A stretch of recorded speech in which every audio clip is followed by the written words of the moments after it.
পিঠে ব্রণ হওয়ার কারণ অনেকেই জানেন না। আমরা ভাবি ব্রণ মানেই মুখে, কিন্তু এখন সবচেয়ে বেশি মানুষ ব্যাকনি মানে পিঠে ব্রণের সমস্যায় ভোগে। চিকিৎসকরা বলছেন পিঠের স্কিনে ঘাম আর অয়েলের পরিমাণ থাকে সবচেয়ে বেশি।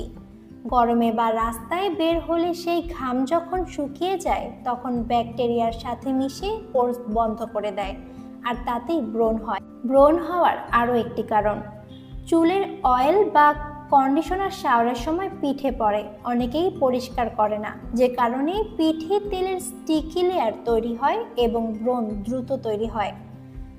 জিমে ব্যায়াম করার পর অনেকে সাথে সাথে শাওয়ার নেয় না, এই ভুলটাই বেশি হয়। ঘাম লেগে থাকা টি শার্ট পিঠে ব্রণ বাড়ায় অনেক গুণ।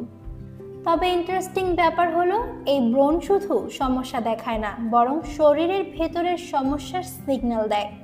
গবেষকরা বলছেন hormonal imbalance, liver detox slow, junk food overload, এদের সবকিছুর প্রথম ওয়ার্নিং বডি দেয় স্কিনে, যেখানে ব্রণ এক ধরনের অ্যালার্ম।